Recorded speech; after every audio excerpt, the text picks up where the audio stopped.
again, it all comes down to who you vote for, because the thing is if you vote for a terrible candidate, you're going to get terrible constituents. A lawmaker should not dictate how businesses run. The market should. Exactly what's happening in California. They are robbing from the tax rolls, paying themselves, becoming multimillionaires, and calling out the billionaires, because we know that the longer they stay in office, the more they have control over the company or the corporation of whatever state they're hacking or whatever city they're hacking. What the legislators don't do is increase the level of respect and trust that we have in them. I'm very, very excited and very optimistic about the future of medicine, because so many different connections are going to be made that humans would not have been able to do with any level of speed and certainty. Tokenization is really where where this is the only way to get out of this. Everything has to be tokenized. The only other way out of this is to completely change the system. The only thing that concerns me is the whole, looking at it through a Christian lens, because the whole, mark and what that means. Oh, and totally, all of that totally. Stuff. So, I totally get you. We have to be very intentional about guarding against, the government controlling if I can buy and sell at its whim. Like there has to be some way to be outside of that system, man. I got it. There's no way the United States can survive short term by taking on and actually imposing that type of a sanction. You're not going to sanction China without having a bloody nose and without our economy taking a major hit. The United States does not have the economic capacity right now to operate without China. I just don't think in a time like this, I think you're getting the perfect person for the perfect time, because I think the world is very cruel right now. And whether it's doing it nicely or behind your back, I don't think everyone's as nice as they think they are. We all act out of self-interest. And I'm not saying that it's always excusable, but every country operates based on its self-interest. Welcome to the Family Office, planning for the people who matter most. Of the common law relationship or the common law language or operating agreement that becomes effective as soon as you get married, anything that's yours is community property. Oddly enough, I find that it works 80% in the female side of things and 20% in the male side of things. So that was the technical glitch. I was waiting for them to reappear from the car that they were left in from the football / soccer, however you want to label it, marathon. So your headphones were en route. They were en route. Got it. Well, hey, man, you're here and they're here and you're here together. That's right. So that's good, man. And how was your week, Chris? Oh, it was phenomenal. You talking about last week? It was phenomenal. I have a new title. Okay. And that title is Sports Dad now. So I have now officially taken on that title, because 2 days of the week are completely committed to club soccer for 3 kids. And the weekends now, the last 3 weekends have also been committed to that. So there's really no time for anything but that now at this point. Yep. And so now remember the times when you were building a business and you had parents that were very involved in their kids' sports. Now you get it.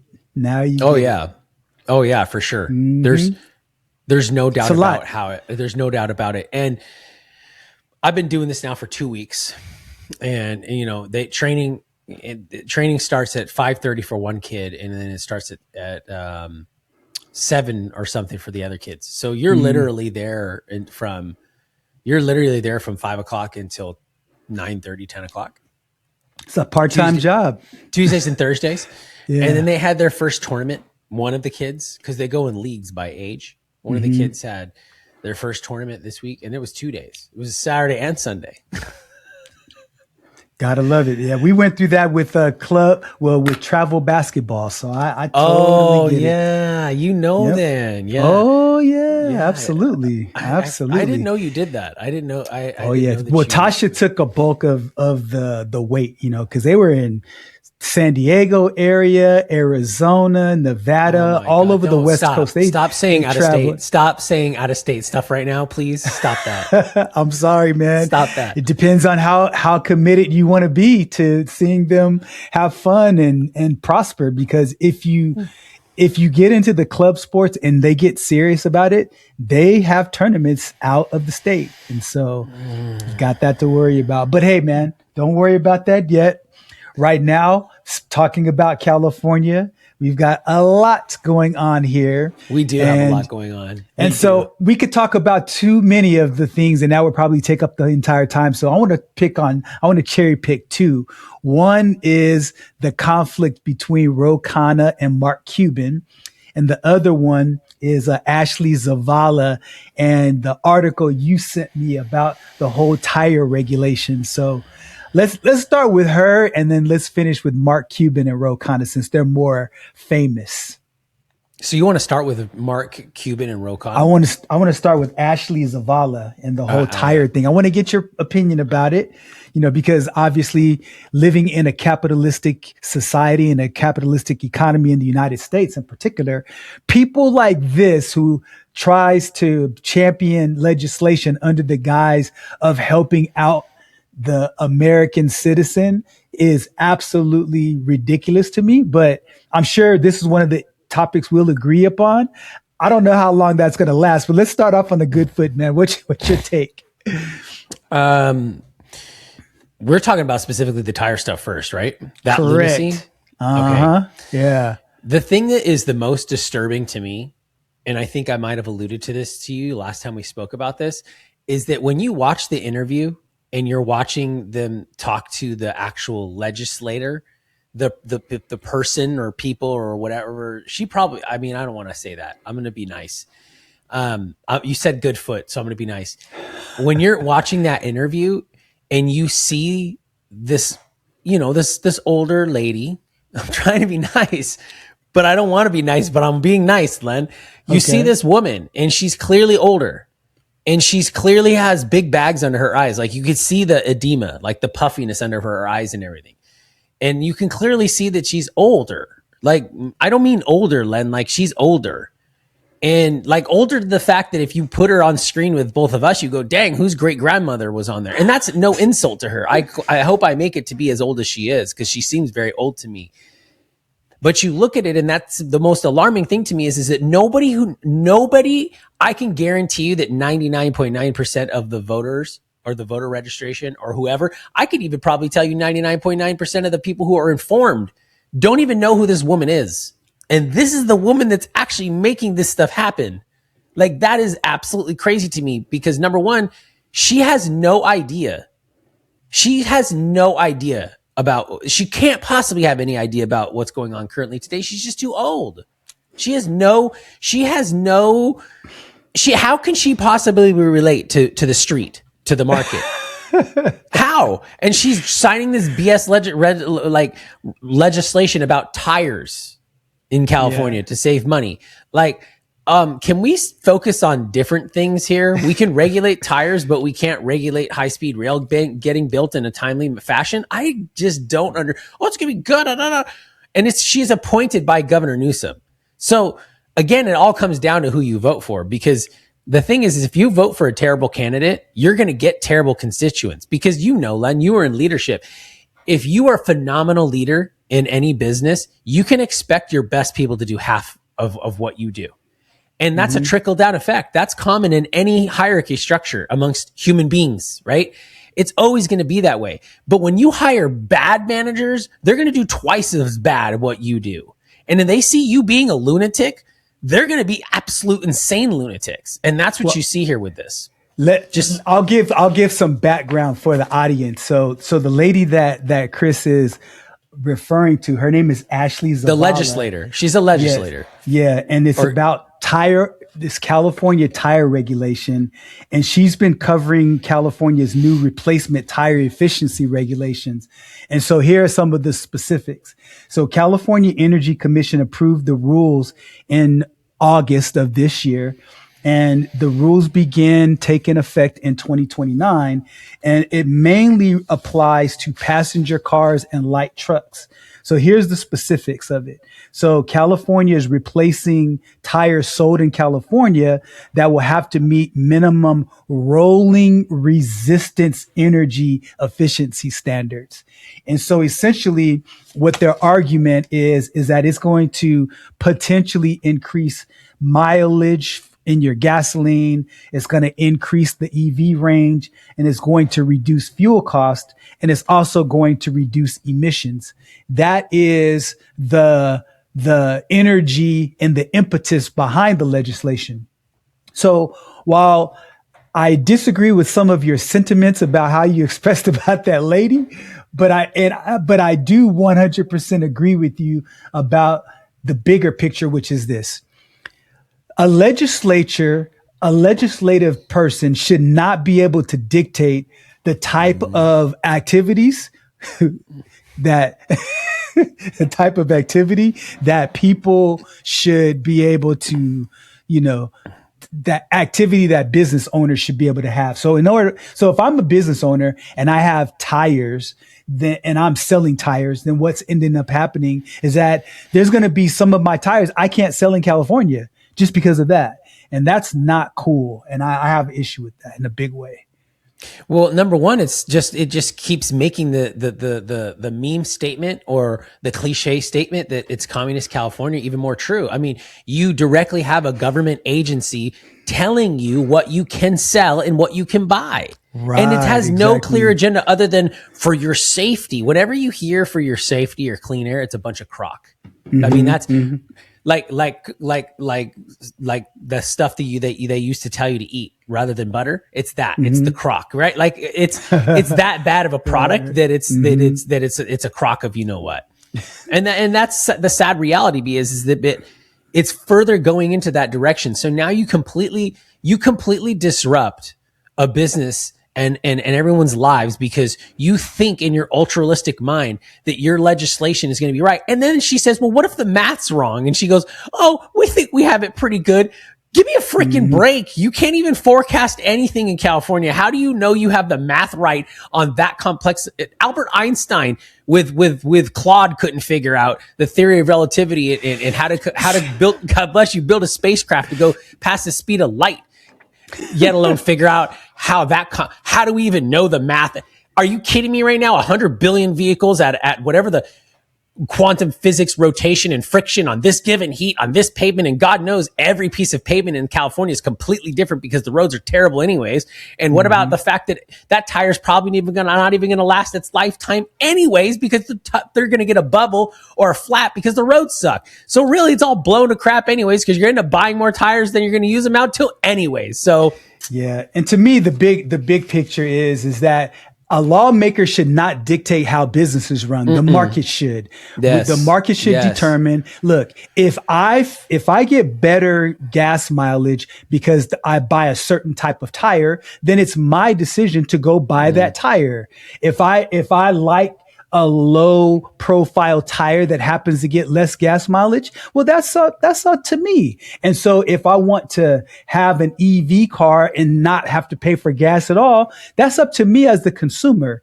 And so producers' role is to make the economy more efficient. And one of the things we're going to talk about later on is why we have such a high deficit and why the economy is being challenged. I would say in part because lawmakers are making it more difficult for businesses to thrive. Now, on the one hand, I'm not saying that it's okay to produce dirty air and pollute the environment in a significant way and be irresponsible in your production. No, but at the same time, you should not, as a legislator, be able to dictate the type of products and services I sell to the marketplace. Let the market decide. So exactly. Yep. But it just it puts you on that. It puts you on it puts you on that slippery slope. But I mean, think about it. California buys oil from terrorist countries, but yet it's worried about tread wear patterns on its tires. Exactly. I mean, and we're talking, while we're talking about legislators, Khanna, and again, I like Khanna. I think him championing the whole Epstein trial issue and stuff like that with Massey, I respect him for that. I like the work that he's doing. I like the fact that he reached across the aisle on a nonpartisan issue. But again, for me, my thing is, regardless if you're a Republican, Democrat, my goal is to seek truth, and I'm going to call you out if I disagree with you, and I'm going to, uplift you if I agree with you, regardless if I generally agree with your politics or not. And in this case, the thing that I'm talking about specifically is there's this Prop 40 proposition that's suggesting that we, create extra taxes for the billionaires in California specifically. And Mark Cuban railed against Khanna. And one of the things that he said, and I agree with this is what he said. He said, for a person who's a billionaire, oftentimes it's a billionaire on paper, because especially for a startup business, if their business goes public and they've received all of this money in stocks, if I'm having to pay taxes on stocks that's not even liquid cash, that puts me in a real financial hardship. So for example, if I'm worth $1 billion on paper, but I'm charged 5% taxes on my paper net worth, that's going to be a significant amount of money that I'm going to have to owe in taxes. And I may not even have that amount of money available. So in other words, what's going to end up happening, the net effect of that is that if billionaires that were deciding at one point in large numbers, especially in the tech space, to start up a business in California, to grow that business and go public, and then create all of those jobs in California, many of the people who are venture capitalists are going to say this: look, if we want to invest in you, the only way we'll do that, Mr. or Mrs. California resident, is you need to move out of the state. And if you don't, then a part of my net worth is going to get evaporated because of the tax that you're getting.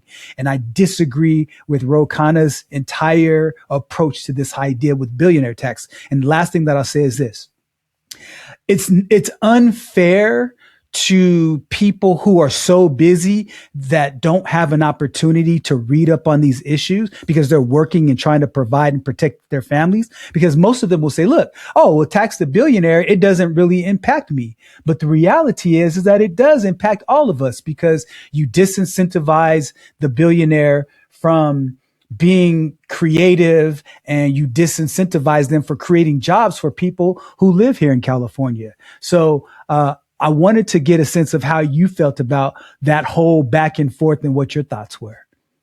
Well, I just don't know how anyone sits at that legislative level in California and looks at the end game and thinks that their answers and that their viewpoints and their strategies are going to work long term. I just don't know what the end game is there. I mean, a lot of people can probably go, well, it's this and it's nefarious and they're trying to destroy the state and take down the da-da-da. Okay, great. I understand that and all, but I mean, what is there going to be? A civil war? What are you going to do? Secede the union? I mean, that's not the way it works. I don't understand what the end game is there, other than the fact that these guys are so disgustingly corrupt and are embezzling at such a crazy level that it really just gains them or affords them the opportunity to act like what they say these billionaires are. Now, I'm not saying that every billionaire, is evil, but when you hear politicians talk, I mean, Bernie Sanders says it all the time. They always use these propaganda words like oligarchs and all this weird, like, oh, we're going to get oligarchs. And well, and it used to be the millionaires, and then he became a millionaire. And now it's oh yeah, you're rich and you have multiple homes, and he does. And it's like these propaganda style words. And then if you look at it, you go, well, you can't have an oligarch in America because that's not the system. Oligarchs exist in dictatorships. They exist in communist regimes. Because those people are favored amongst the dictator, or they're in the inner circle. I mean, that's what you get. Yeah, in the technical sense, you're absolutely right. You get oligarchs. Oligarchs are birthed out of communist and socialist, communist regimes, because socialism is coming or wanting to be. But at any rate, I want to get to it. But those types of people, you can't birth those types of people in America. You just can't. You birth billionaires and trillionaires. I mean, America has birthed billionaires, trillionaires, and millionaires, and those guys that's been around forever. Because that's how capitalism works. You get someone who's the most competitive, they become number one. And especially in the system we have. So I just don't know where their end game is, other than the fact that they are who they say the other person is. The difference is that they don't have to do anything to get this money. They have the purse strings of the public's coffers, the tax revenues, and they're doing what any successful business would want to do. Keep increasing their bottom line, which means what? Just keep increasing taxes and thinking of new ways to get robbed from the public's wealth. Because the reality is that when those people get up there like last week and they say, put those tariff revenues back into the pockets of American people, and then those liberal people, those liberal state judges overturned the tariff stuff temporarily, and the 100 billion or whatever went back to the corporate welfare, how Bassett was explaining it. That's exactly what's happening in California. They are robbing from the tax rolls, paying themselves, becoming multimillionaires, and calling out the billionaires, because we know that the longer they stay in office, the more they have control over the company or the corporation of whatever state they're hacking or whatever city they're hacking. Insert any public tax roll, and that's what those people are doing. Because how else could you explain it, Len? Yeah, how else can you explain that? It's just, and here's the last point I'll make about Ro Khanna. It's great and all how he wants to champion on one side about how, California should open the books and explain how we spend our money. You're absolutely right. You should. You ought to at this point. In fact, every government agency by default is supposed to say, hey, here's the books, because it's not their money. It's not the government's money. It's the people's money. Right. It's the people's money. That's the republic. That's how a republic runs, AOC. That you got to go to civic school so you understand, right? And it's supposed to be controlled by everyone. And then those politicians are supposed to be stewards. But on one hand, Ro Khanna wants to say, yes, go ahead and let's make sure we have transparency. And then the other, and he's like, but we still want to take everybody's money. Yeah. I mean, the thing is what the legislators don't do is increase the level of respect and trust that we have in them. And so anytime they want to increase taxes, the only time to increase taxes is if it benefits the public in general, en masse. And that's not what's happening. But I want to change topics on a lighter note, which is, have you heard what's going on with Moderna? Now, they had a black eye during the whole COVID thing. But there's been some recent stories about a vaccine. I'll tell you a little bit about it. So it's actually combined with Merck's immunotherapy called Keytruda. That's what they have. And it's not like a flu vaccine or like a flu vaccine. So it doesn't prevent people from getting cancer. The way it works is it's designed for someone who already has cancer. So what happens is the doctors, what they do is they analyze these mutations that's in the patient's tumor. And then what they do is that vaccine is designated specifically for the patient's cancer. And then what they do is they have the mRNA, and it teaches the immune system what cancer markers to recognize, and then it goes and attacks it. And so pretty promising out there. And in fact, because it was so promising, once the public got a hold of it, their stock actually went up by like over 100% in one day. So wanted to know if you heard about it and what your thoughts are. I think that there was another subject that we talked about recently with Viagra, right? And it's cancer, anti-causer. And then also we talked about ivermectin. And it's interesting. Ivermectin, because a large camp of people and medical professionals believe that a lot of cancers are parasitic, and ivermectin is an antiviral or anti-parasitic, and along the ways. I don't want to get too much into that, but I think that what you're seeing is a lot of research. Obviously, you have AI folding genes and mutations, and you're going to see the biggest advances in medicine because of the AI application. I'm not surprised and especially the way they're saying they're doing it, because cancer relies on like three main components. It's hiding in the body's natural immune system, right? Something to that effect, because that's why it doesn't clear out. It doesn't clear out in a normal waste process or normal immune function, because it's hiding. So there's that doorway or pathway. Then there's the blood flows, right? There's something to do with how cancers have specific blood flows, especially renal cancers. And then the third one is how it uses cholesterol, or how it uses energy.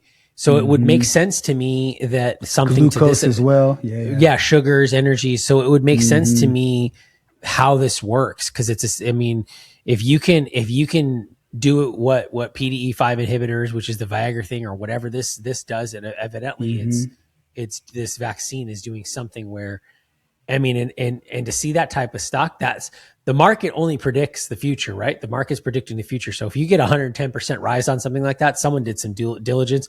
And then I'm sure, there was probably some momentum based trading and some market and some hype trading there, but that's a pretty big jump. I think that's a pretty significant jump, given, how many people are actually even knowing about that. I didn't see that on any major feed.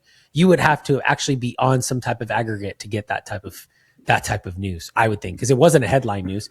And that's the kind of stuff that's like, you hear a lot of people say today, like a lot of biohacking doctors and longevity doctors, and just even now more mainstream medical professionals will tell you, say, do whatever you got to do to stay alive for another 10 to 15 years, because it's here, it's coming, like it's coming.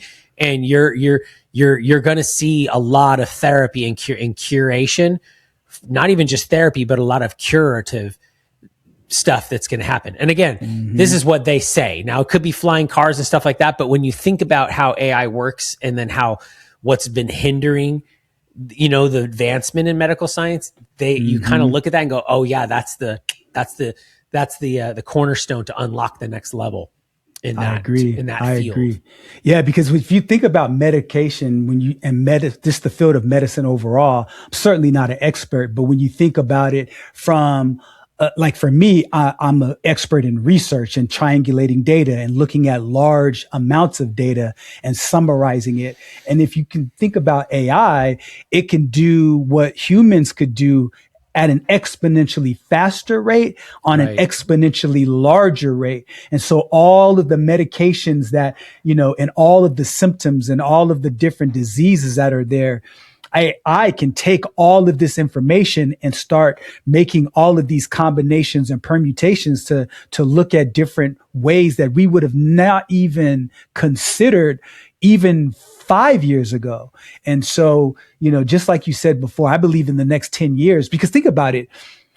5 years ago, Anthropic didn't exist. Nope. Claude didn't exist. Perplexity didn't exist. Copilot didn't exist. And now there are millions and millions of people who use it every day, multiple times a day. Just imagine the acceleration at which new information will be adopted over time. I'm very, very excited and very optimistic about the future in medicine, because so many different connections are going to be made that humans would not have been able to do with any level of speed and certainty. So I'm excited about that. Yeah, I think wellness and the therapy and getting help, self-help. And there's so many different ways to get independent panels now and independent therapies now, that it's just, I think and to me, that is the natural market responding to a completely overburdened medical and complicated medical system, right? Because while we needed the doorkeeper the doorkeeper mechanism inside healthcare, where the referral-based system and all that stuff, you're still relying on a finite amount of humans. And then you, on top of that, add into the fact that most of the diseases and things that people go see are completely because of what they're eating and lifestyle. It's like, what's crazy, Len? I'll tell you something. Now that I go to these soccer trainings and there's a ton of kids there, you can tell which kids eat right and which kids don't eat right. It's so freaking telling. I don't know if you can see the difference in that within your boys or whatever, but it's very telling. Oh yeah, absolutely. It's very, very telling. The diet, diet of and watching that. So I have a great idea, by the way. Lightning has just struck my brain. Since Khanna is such a transparent politician, what he ought to do is draft legislation, get the help from Zavala, the tire lady, and say, hey, we want to do the billionaires tax, but 100% of it is going to go towards advanced cancer research, especially for California citizens who are in those cancer clusters in Tustin and Ladera Ranch and Orange County, where they knew they were spraying that crap and they didn't do anything about it. So Khanna, if you want to do something productive along with all your other politicians in California, maybe you ought to pass some legislation that has some transparency around the parents that are having to take care of cancer cases with their kids because the BS that you built around the communities that you put them in, tax them to death in, and now you don't want to support them because they're citizens here and because they're not illegal. Just maybe my thoughts on some legislation in California before I stay. We don't want to tax the billionaires because then they're going to take their jobs and they're going to take their businesses. So we don't want that. That sounds like a good idea. Stay here in California. I'm sure you love the idea, Mr. Texan, leaving California. I'm just saying that's a good tax, don't you think? If we're going to tax something, why don't we say we're going to spend it on advanced cancer research? I just hope the Prop 40 doesn't pass. If you just take a look more in depth, do not allow Prop 40 to pass because it is not good for everybody else. It seems like it won't affect you, but jobs will be taken, innovations taken away. People, the brightest minds that are starting businesses are leaving, and California won't have any incentives to start any businesses because if you start a company, you become a unicorn, you're going to get taxed up the wazoo. We don't want that at all. So talking about being taxed, the other hidden tax is our national debt, Chris. And I don't know if you know or not, and I believe you do. We just crossed over $40 trillion. Highest since 2000, or the yields are the highest ever. Highest since 07. That's pre-market crash. That's pre-market 08 crash. So check this out, man. So our national debt in 2025 was 38 trillion. March of 26, it was 39 trillion. And it just crossed over 40 just in August as we're taping this. So what's the point? The point is that the debt is getting bigger at a more rapidly increasing rate because the interest and the service to that debt is growing exponentially. And so how do you feel that the economy is going to be impacted by the fact that we just went over 40 trillion in debt? And you talked a little bit about it before. The bond market is not doing so great either. So you're an economics guy. You're a finance guy. What's your take on all of that? Well, I'm still optimistic. I'm still very optimistic with a lot of it. And I almost feel like you have to, like, it does look K-shaped. I mean, it looks like, and if you raise, they want to raise interest rates. So, I mean, I think they're going to raise interest rates. I think it's going to happen. I don't see how you don't. I mean, it's already happening right now. I mean, so, it's interesting because I don't think we've ever been at this type of inflection point, but here's the problem. I think everything is still based off of debt anyways. So, I mean, what really does exist besides debt? The whole mechanism behind everything is debt. And I mean, we're issuing more debt and more debt and more debt and more debt, and we don't want people to borrow. The only way to get out of this type of situation is some type of massive innovation or some type of complete change where the numbers just scale massively. And that's where I think that tokenization is really where where this is the only way to get out of this. Everything has to be tokenized because you have to make the number so astronomically large. You really basically this because here's the thing, right? So are you saying like having like a digital dollar? Is that what you're talking about? So we got into this situation because of what? We got off a gold standard. Right, we got into this situation 1913, right? Because 71. Because once a resource becomes unfinite, then what's the value of that? If it's an infinite, right? Because gold is a finite resource. That's why it's precious metal, because it's finite resource. It can't just be invented out of thin air. We haven't figured out how to do that yet, right? Unless I'm wrong. I don't know if I'm wrong about that or not. But I could be talking out of the side of my neck, Len. Who knows? But gold is finite. Fiat currency is not finite. It's evergreen. It's ever productive. It can never end, right? You can make as much of it as you want to. Okay, cool. So there's only a few ways to get out of this. Well, if you've got a whole camp of people, and these are very smart, intellectual business people, albeit they're making a lot of money right now, but there's still a lot of people that are making a ton of money and maybe not making as much. But you have a lot of people that say this thing is going to keep ripping and roaring. Elon Musk is one of them. You're talking about the productive economy because of AI. Yes, when you say ripping and roaring, is that what you're talking about? It's going to keep going. It's going to keep ripping, and we're going to see double-digit GDP and all of this stuff. Okay, cool. Okay. And then there's another side of it, like berries and stuff. Like I say, this show is about to be over. I can tell you, people have been saying that since before COVID, that the show is about to be over. I've been hearing that for a long time. I've almost been hearing that the show's about to be over almost as long as I've heard that the big one's going to hit California. And if you lived in California all your life, you know what I'm talking about, the big earthquake. Mm-hmm. Sympathies obviously go out to those who remember Northridge because that was a catastrophe. So what's the only way out of this? The only way is what? You see a crash, which, I mean, if this crashes, everybody crashes because China's right there with us. China has just as much debt as we do. Right. Mm-hmm. I mean, all modernized countries, Russia, China, Japan, India, they're all operating off the same structure. It's not just, the US debt. It's everybody's debt. I mean, it really is. It's everybody's debt. Everybody's operating on the same system, the debt system. Any of the players that matter, right? Where this matters to. I mean, if the US economy and the world economy collapses, I mean, it doesn't really matter as much to some countries that will just continue to operate the way they are. But the only other way out of this is to completely change the system. Because eventually what ends up happening with fiat currencies, they like the Roman Empire, whatever, fiat, they end up running out, right? Debased, because they debase, right? Okay, so what is the only other way out of this without having to collapse everything? Well, cryptos, blockchains, tokenization, and now all of a sudden, the dollar it becomes tokens or units, just like tokenization and the way AI works, right? So all of a sudden, it's like, hey, Len, you want to buy a cup of coffee? Yeah, it's 50,000 units, 50,000 tokens, $50,000 for a cup of coffee. That's the only way to change it. It's to just completely start tokenizing the system, and you'd have it all calculate down. So really, $1 is still $1, but it's 1,000 units on the back end. I mean, there's only one way to do it, and I feel like that's really what's starting to happen. If you watch what the banks are doing, the banks are starting to approve, like they're clearing tokenized transactions in 80 seconds. You don't think the banks are going to clear transactions in 80 seconds? Oh, yeah, I just moved $100,000 in 80 seconds.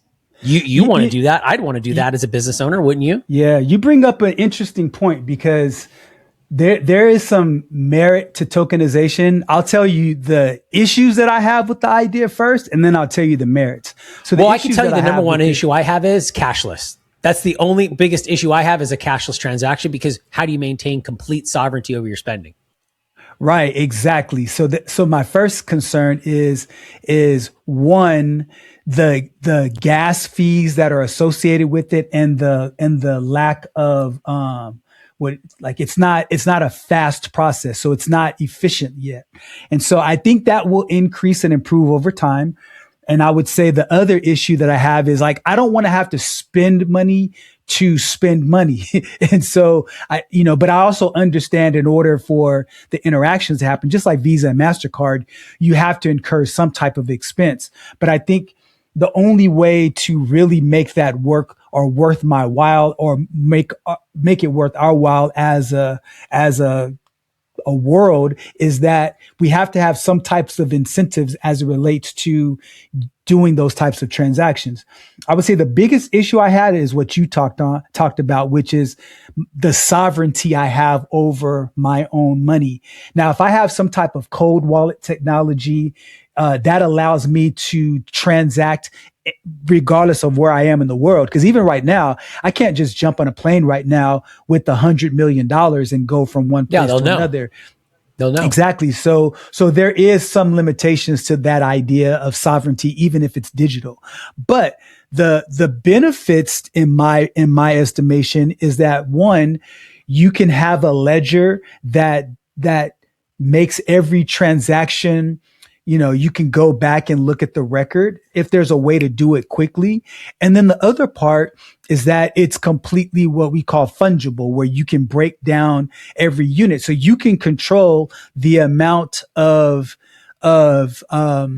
printing that happens, like with Bitcoin, there's only 21 million of those. There will never be more than 21 million Bitcoins. And because of the way the technology was created, no one can go and artificially add more. So you're always going to have this finite resource. But because you can make it fungible like at the speed of light, even better than gold in one sense, because with gold, if I have a bar, I have to find some type of technology to break it down and to, refine allow me to exactly.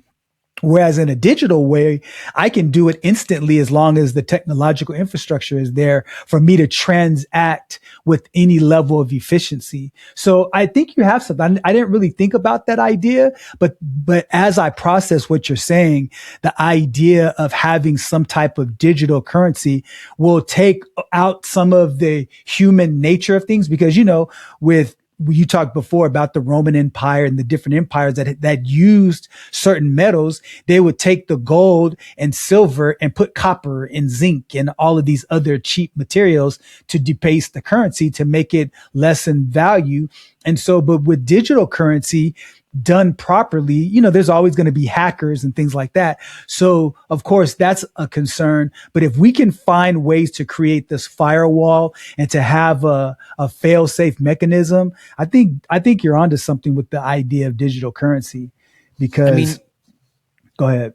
Do you think we could have scaled the way we've scaled if we would have stayed on the gold standard? There's no way. There's no way. It's the reason not in a debt-based society, for sure. It's the reason why you see the East Shores Trading Company scandal with France in London back in the 1870, whenever that was. Because how do we make more money? It's only finite. How do we make it? Oh, let's sell government debt, right? And all of a sudden it inflates up. So there's that, and think about it. If we don't go off that, then we can't scale the way we scaled. We would not be as far along as we are. So it makes sense that if we're at this inflection point where we're like, dude, the only other things are it's going to collapse or we have to figure out a way to keep it scaling. This to me would seem like this is the natural point where for the evolution, where it's like, okay, if we're going to go to the next level as a civilization or a country or whatever, it's time now. And I'm a big proponent. I love cash. I'm a big privacy, cash, all that thing. And I'm just going to say it. There's no way we're going to get to the next level unless we get rid of cash. There's just no way. But I think there's a way to make it private with what you're saying, with cold wallets and layered structure and all. I think there's a way to maintain on anonymity. And I think that's what has to be baked into that's what Congress and the Senate are for. That's what they're for, Len. That's why they got elected, so they can sit AOC and think about these problems. You can sit right now and get paid $250,000 a year and get free healthcare and not be subjugated to your BS laws, and think about how to make this work for us in America so we have an edge. What a great idea. The only thing that concerns me, I like that. That's funny.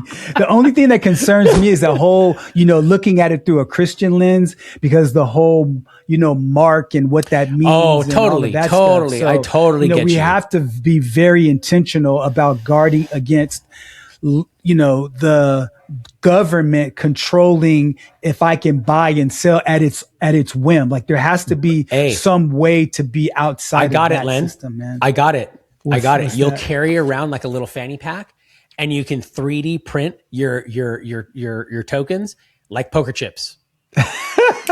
And because it's digital currency, there will be like a code authenticator that burns into the ROM on each one of those one-time use poker chips, and bam, as soon as it gets scanned into that thing, it burns the chip and puts it back on the cold ledger inside the system. Yeah, I mean that's an idea, and there'd have to be some way that you couldn't rob my fanny pack and then take all of my 100% creation, because you can brick it. Have to password. You can brick it. You could brick it immediately, just like you could brick a phone. You could brick that device as soon as it's away from your biometric.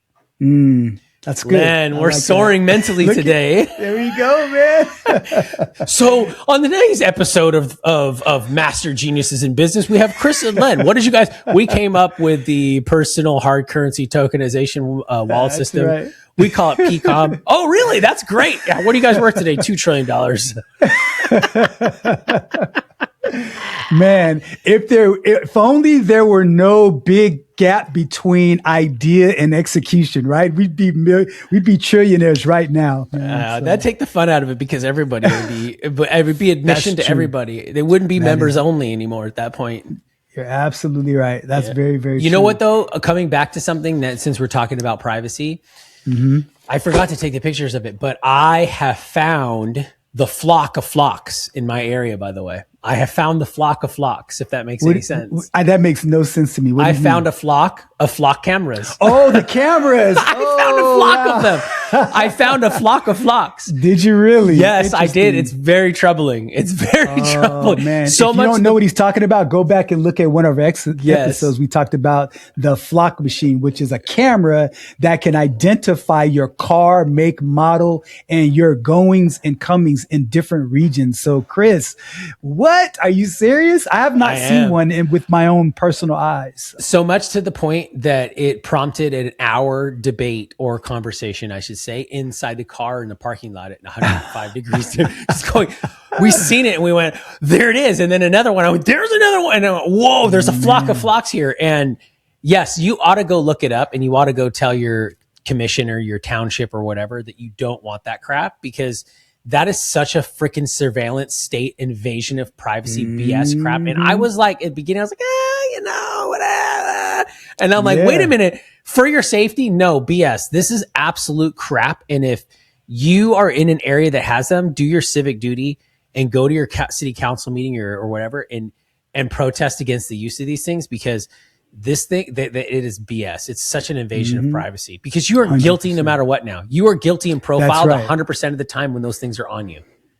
Always. Yeah. And the thing is that a small percentage of the population should not be a determining factor for all of us being surveilled wherever we go. That's ridiculous. So, man, so we had one more topic to talk about, but I just want to say shout out to all the service members of the USS Lincoln that's on their way back to San Diego, considering all the deplorable conditions that people had to go through. But considering the fact that they're on their way back to San Diego, I just wanted to say that thank you for your service and we appreciate you for what you do. And so for me, Chris, I don't have anything else that I want to talk about, man. Is there anything else that you wanted to discuss? I mean, I think it's pretty interesting what's going on with regards to, because we know we had Strait of Hormuz and stuff like that that's being going right now. But I wanted to get your thoughts real quickly, Len, on what's going on, or they just laid down the framework for it today with Secretary Bessent and Trump with the newest strategy they have here that they unveiled today, which is a massive counter or second tier sanctions strategy. Essentially what's happening is we're not just going to sanction Iran now. What we're essentially doing now is saying, hey, if you are still doing business, whether you're a country, a foreign country or a foreign enterprise, and you are still doing business with Iran and you expect to still do business with the US, you're gonna get cut off, regardless of who you are. And the big name in there, the big name in the hat, obviously, is China. It's China, right? Right. So come on. I'm curious to know what your thoughts are on that strategy. I think it's a load of crap, and here's the reason why I say that. Because here, I'm surprised you say that. And here, and before you say, I'm surprised you say that, but I'm curious to know, because I'm surprised you say that for a number of reasons, but I want to wait to say that before I hear your response. Okay, why you think it's a load of crap? The reason why I say that is because I agree with the sentiments ideologically, and let me be very clear what I mean. I believe that the conflict that we have with Iran is large enough to try to create tension to dissuade other people from interacting with Iran, because a weaker Iran is better for the United States. However, not every other country has the same interest as the United States. And so let's talk about China. China's interests and the United States' interests are inextricably opposed to each other. There are some common interests, and that's the reason why what we buy, they sell, and what they sell, we buy, and we need each other for our economies. There is no way that the president and Scott Bessent have the power or the political will to take China out of the picture economically. You can do everything you want to talk the rhetoric about how they're, a communist society and how they repress their people and all that. And I'm with that. And I agree with all of that. However, with that being said, there's no way the United States can survive short term by taking on and actually imposing that type of a sanction. You're not going to sanction China without having a bloody nose and without our economy taking a major hit. So I believe it's a load of crap because we can't actually execute on it. It's just going to be bluster and words. And what's going to happen in closing is that increasingly, as the president keeps talking rhetoric, people, it's just like the boy who cries wolf. You say something, and eventually it becomes white noise. People don't listen to you anymore. There was a time in the United States where when the president got up and spoke, people would sit around their television sets to find out what they have to say, to find out the state of the union. And not only did the citizens of the United States do that,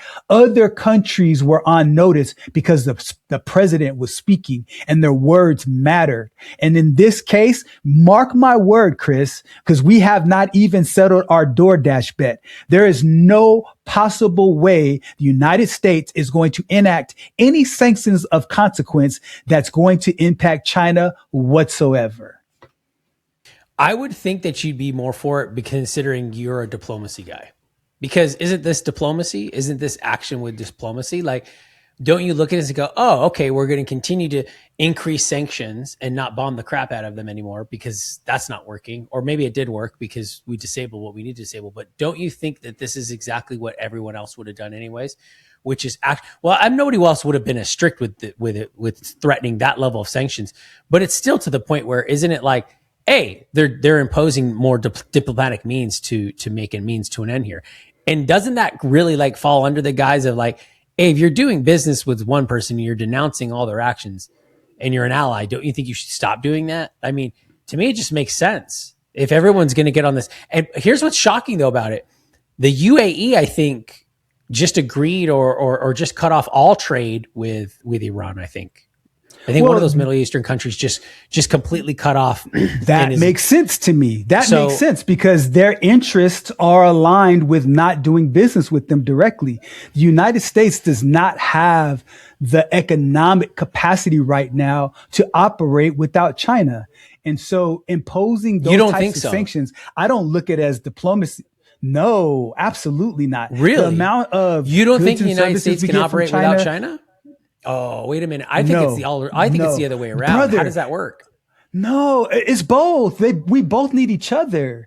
There's no the United States. So there's the there's a symbiotic relationship between the U.S. and China, and there's no situation right now where is that why they're both frustrated? Any sense without it being broken? Is that why our side of leadership frustrated because you're like, dang, we both need each other in this? I think that just goes back to that all three of them, Russia. I mean, maybe if China and the U.S. want to let 100%. Russia in at this point, right? But let me ask you this question, Len. Yeah. Well, let me ask you this question because I like what you brought up, Len, when you said when the president of the United States used to get up and speak, everybody listened. When did that stop? That's a good question. When did that stop? I have my answer. I'm curious to know what your answer is. I would probably say, Clinton. Or no, I would probably say Obama, because I remember when Bush came and he had Colin Powell talking about there was weapons of mass destruction, and there were people who questioned it and questioned going into the war. But that to me was the beginning of the end. And then after that, you had Obama. He came in and he had a different flavor. And so and he was more charismatic and more, like more of a charming type of a character. And so because of that, I think people were open to listening to that. But certainly with Biden, with Trump 1, Biden and Trump 2, for sure that fell off a cliff in a big way. I think it started with Bush Sr. And then I think it accelerated with Clinton. And then I think it completely went off a cliff with Bush Jr., with the whole WMD expo, that whole BS. Mm-hmm. And then I think it exacerbated with the woke stuff and the way Obama pushed the country in a direction that, ultimately got supercharged after that. And well, I think you can make an argument for all of that. But the point is, to me, I think Trump has accelerated the rate in which how the world looks at the United States. It's been an accelerated pace, because using the art of the deal to negotiate and use words as a weapon, and then go back on, like that whole meme with Taco, with the president. Like, I think he's created a different way in which the president of the United States is perceived around the country. I think he's the one that accelerated it the most by far. It's not even close. I think that was I think that's an unfortunate consequence of him just reflecting back to the world much more of what they are than any other president. I think that's what it is. I think that Trump reflects back to the rest of the world more of how they really are, and they don't care to say they are, because actions are always louder than words. Because I think the rest of the world likes to speak and look like they have it all together. But I think Trump reflects back what the rest of the world is more to the United States, as in him being more to what the rest of the world is. Does that make sense? Yes, I hear what you're saying, but Because don't you think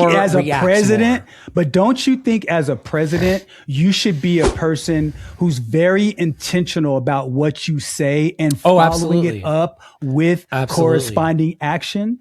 And would you say that he has been a president that has had actions that are consistent with his rhetoric? I think that, I think it's impossible for any human being to be 100% congruent, and they're simply because we're emotional. Those are different. That's a different question. No, I get you. But I do think that he's more. If to answer your question, strictly answering your question, I think that he is more in the action category than a lot of other people, simply because he does do stuff, whether it's good or bad. I would rather see a lot of bad crap happen and a few good things happen than nothing happened. And I think Biden was a lot of nothing. I think he really didn't do anything. And I think Obama was a lot of action too. He just did it in a way where it was a lot more anti-reflective, meaning you didn't see a lot of, it was covert. But he was very, I think that if you actually saw, or you were on the receiving end of what Obama did covertly, it was just as nasty. I just think that Trump just lets you see it. And I think that's the difference.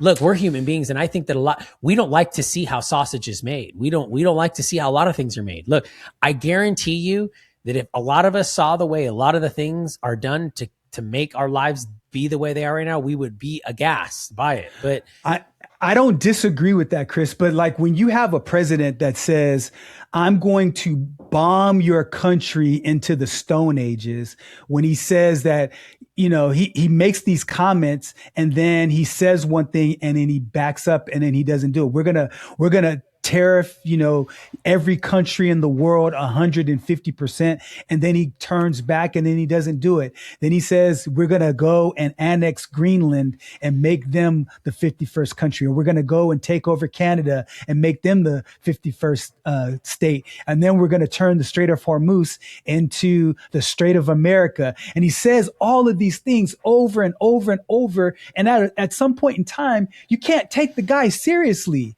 And so I understand on the one hand that he has taken action and he's done things that are provocative and other presidents would not do. And he says things like when he calls people out and stuff like that. I understand that. Let's put that in a separate category. What I'm saying, as the president of the United States, when you make comments to your other allies, when you make comments to other countries that is of consequence if what you said and what you did were really going to happen, then there would be this world would be a completely different world if everything he said and everything he did were in alignment. And it just hasn't been the case. That's the issue that I have with him. Now, to your point where you say there's a lot of stuff that happens behind closed doors and all those things, I agree with that. And I think there should be some degree in which secret elements do happen, because the reason why the stock market fell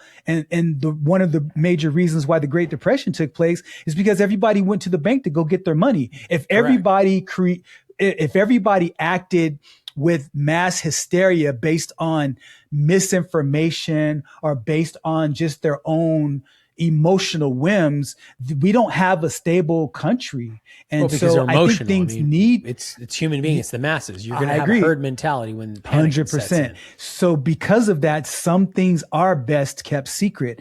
So I just think that we have to, my hope is that in these next 2 years of his office, that he begins to learn the art and the decorum necessary to at least restore some type of dignity to the office of the presidency.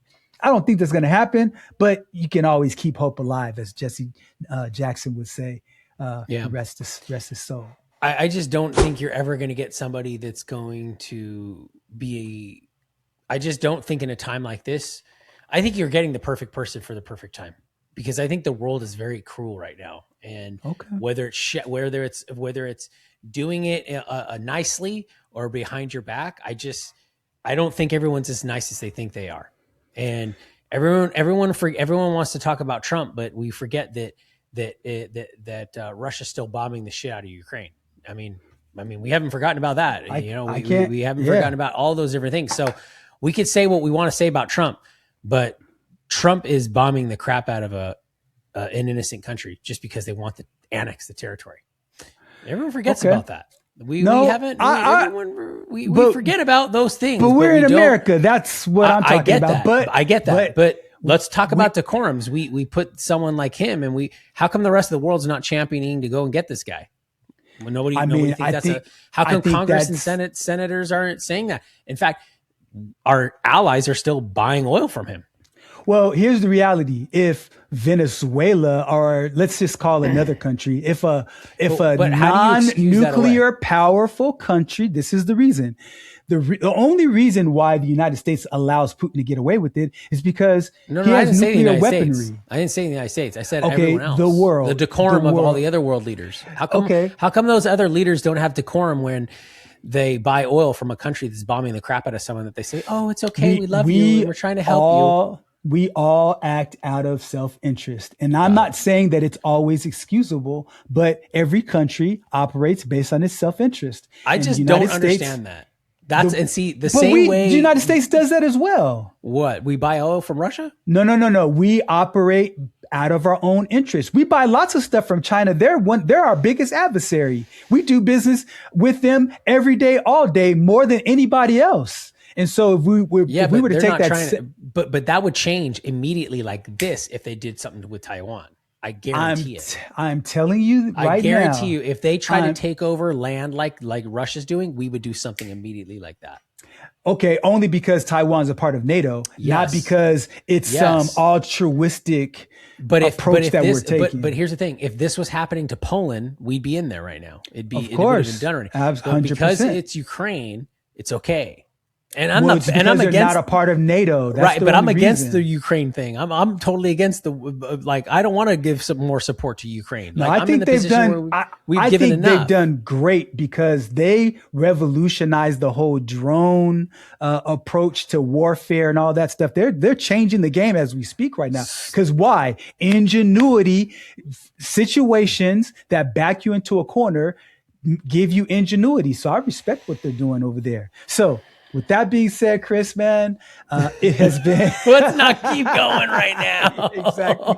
Hey, I can we see can save this this into another. We can save this for another one. I'm ready to go. We can save this for another episode, Len. We can save it. We'll get back next week, man. Yes. And again, what you see out there is two people who fundamentally disagree with each other on certain topics, but we can still have a fine conversation and learn from each other. We can agree to agree. We can also agree to disagree.